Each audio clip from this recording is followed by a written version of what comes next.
What's up, everybody? This is a video to show our drivers here at the party store how to set up the vehicle to drive truck and trailer.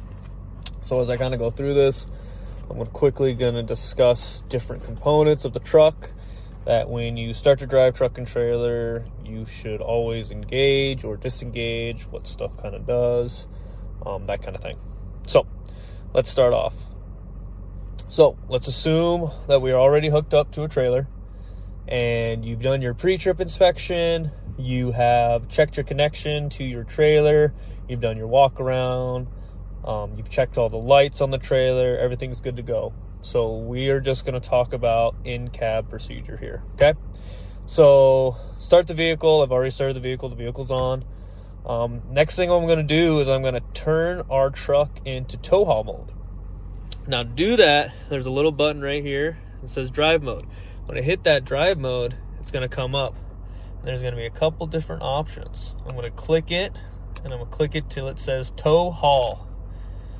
All right, and you'll know tow haul is engaged when you see that little trailer right there. That means you're in tow haul mode. What that does is it actually takes the transmission of the truck and puts it down into the lower gears, giving the truck more torque, allowing you to be able to tow easier. So that's the first thing you're going to want to do. The next thing you're going to do is right above here, right above the radio, this is our exhaust brake, okay? I'm going to turn that on. And when you turn that on, it say engine brake on, okay? So what the exhaust brake does is it actually gives you more braking power. So when you let your foot off the throttle, it's actually going to brake for you. This is used for anytime you tow a trailer. The only time you don't really want to use the exhaust brake is if you are in hazardous conditions. So meaning like we're in rainy weather, super slippery out, maybe because it snowed, that kind of thing. So we don't want to use it then, okay? So whenever you hook up to a truck and trailer, those are the first two things I like to do. The next thing I like to do is I like to make sure that our mirrors are where you can see on the bottom there. I can see the bottom of my trailer, and then the top will also show the side of the trailer, okay? To adjust your mirrors, you just come over here and you can move that mirror right and left, okay? Notice that it doesn't move the bottom mirror. So if I wanted to move the bottom mirror, I actually have to roll down the window, I have to come out here, and I have to push it to where I want. So whatever you prefer to put those at, feel free to do that. Down here is our light switch. Right now, our light switch is set to automatic, which most of the trucks should be. But if you are towing, we always want to make sure that our lights are on. And when their lights are on, it's also turning on our running lights for the trailer. And whenever you're towing a trailer, even if it's sunny out, we want to have those running lights on, okay? Next thing while we're down here, this is your emergency brake. Or your parking brake, excuse me, your parking brake, okay? To engage that, that's super simple. Just take my foot here, click that down. You'll know it's engaged because this lights up and says brake, okay? So you want to engage that anytime you're on a hill, you have any concern that, you know, maybe your brake isn't working, your parking brake. So to release that, we'll just come down here. We're just going to pull this handle. Okay, and you'll know it's disengaged when that light goes away. Okay, so that kind of deals with everything on this side of the vehicle. So now I want to talk about the screen up here. So what if we wanted to find where our depth gauge is? Now, each truck is different.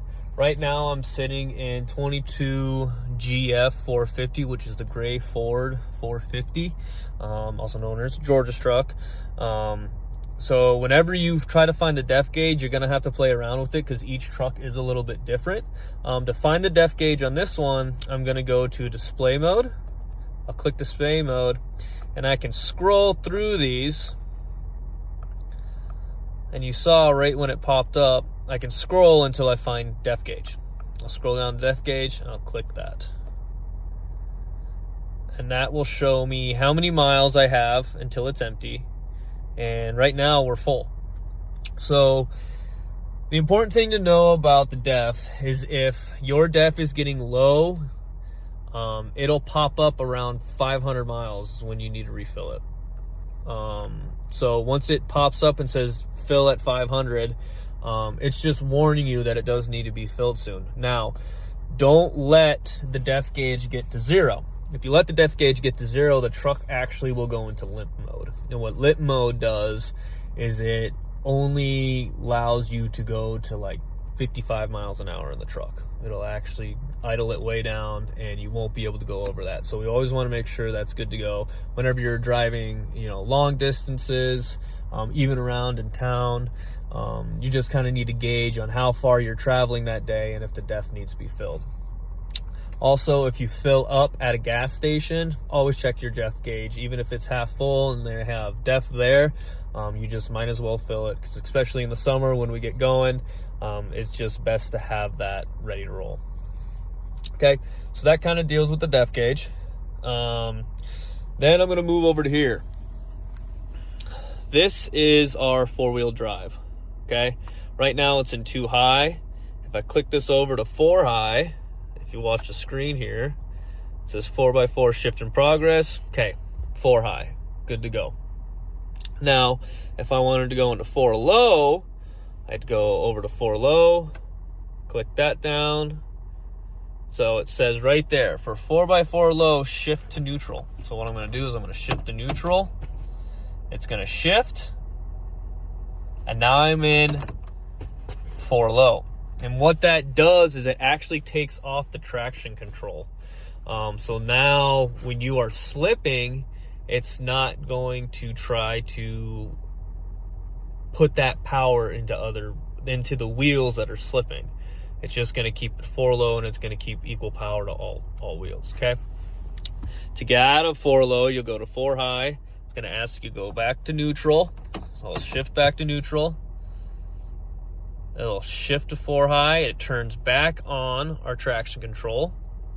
I'm going to put it back in park, and then I can actually shift to 2 high. And so now we're back in 2-wheel drive. Okay. So that's our 4-wheel drive there. Know that if you want to go to 4 low, you need to lock your hubs. I will throw in an additional video here on how to do that once I get out of the cab. All right, so now I'm outside of the vehicle. So when you turn that truck into 4 low, before you do that, you need to lock your hubs. And these are your hubs. So if I look inside of here, we have an auto, we have a lock. Okay, so right now it's on auto. So I'm gonna turn those, and it's gonna click in the lock. And then I would hop onto the other side of the vehicle, and I would do the exact same thing. So the only time you wanna engage those hubs is if you are going to engage for 4 low. So I'm going to turn those back off because we're not putting our truck into 4 low. Now I'm going to hop back in the vehicle and continue the video. This right here is our trailer brakes. Okay, this right here engages the trailer brake. So as you're driving down the road, you can engage this brake. Now as I'm doing that, you can see the more pressure I put on that switch, the more brake it's giving, right? And so that's me fully maxed out. If I just let off a little, now it's half, I'm half, off, okay? There's a plus and minus sign right here. If you wanted to add more trailer brake, you just keep hitting that plus. Now, the best way to figure out how much trailer brake you have is before you start your trip, you put your truck in drive, right? I put my truck in drive, and I will roll forward a little bit. And I will engage my trailer brakes to test how stiff they are. So I'm going to roll forward. There, it stopped. Okay? I'm not even putting my foot on the brake. I'm rolling just a little bit. Okay, that's kind of where you want it. You don't want them super stiff, Because if you are driving and you hit that trailer brake and you seem to just hit it a little too much and it is super stiff, you'll just skid those tires. And you'll just burn through tires, and we don't really want to do that. So before you start any trip, we want to make sure that we set our trailer brakes the correct brake setting to whatever trailer you're hauling. Now, each trailer is going to be a little bit different. Each trailer is going to be more touchy. Maybe you're hauling some heavier stuff.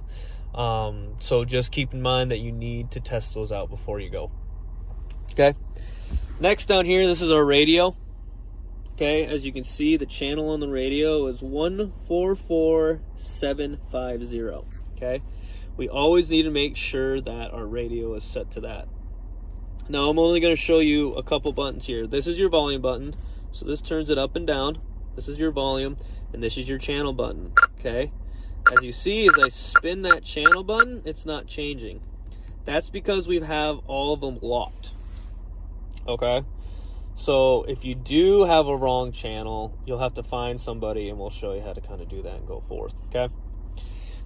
If you wanted to turn this radio off, which you should never have it off unless you're getting some weird frequency, you know, you're getting some weird chatter off it.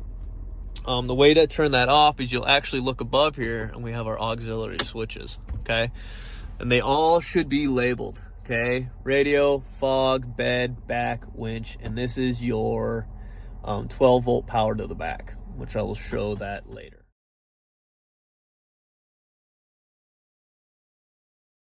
Okay, so right now our auxiliary power to the radio is on. I'll flick that off. So now our radio is off.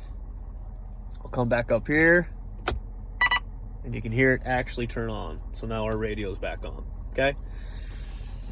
So that's how you kind of work the radio.